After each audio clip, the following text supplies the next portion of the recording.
Derek Cole was just grabbing a late-night coffee. No crime, no trouble, just a man in a black leather jacket, scrolling at his phone. The street was quiet, neon lights flickering in the rain. Then, the screech of tires. A police SUV cut him off. The door slammed, and a tall officer in full uniform strode toward him, a camera clipped to his vest, the red recording light blinking. "Ladies and gentlemen," the officer boomed for the live stream, caught in the act. Confusion washed over Derek. He had no idea that in the next 10 minutes, the man trying to humiliate him would unknowingly destroy his own career. Derek Cole lived in the city's quiet midtown neighborhood. To his neighbors, he was just a friendly guy who kept to himself, polite, calm, and always with a smile. Most didn't know that Derek's regular job was a cover. In reality, he was a seasoned FBI special agent, working deep undercover on a corruption case involving high-ranking police officials. Every morning he blended into the crowd. No badge, no gun visible, just another face in the city. At night he monitored suspects, quietly collecting evidence that could put them away for good. And tonight, he was just here for coffee after hours of surveillance. But one thing he knew, corruption had a habit of showing itself when you least expect it. The police captain, Robert Kane, stepped closer, his phone camera streaming to hundreds online. "This man was just caught trying to break into vehicles," Kane announced. Pedestrians stopped, whispering. Some pointed, others pulled out their own phones. Derek stayed calm, his voice low. "That's not true." But Kane grinned. "Oh, we've got the proof." He waved toward a random car, its alarm still blaring.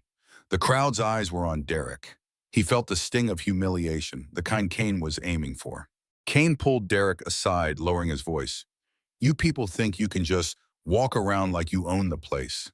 Well, tonight you're my example." The words were venomous, dripping with racial prejudice.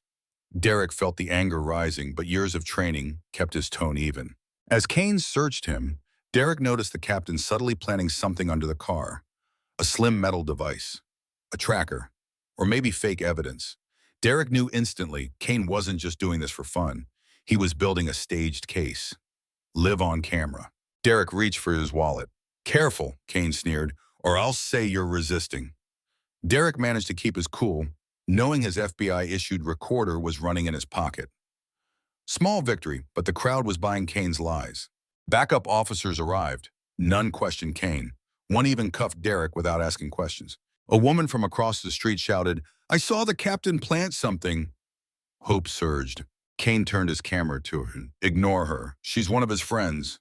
The crowd's doubt faded. Derek stayed silent, biding his time.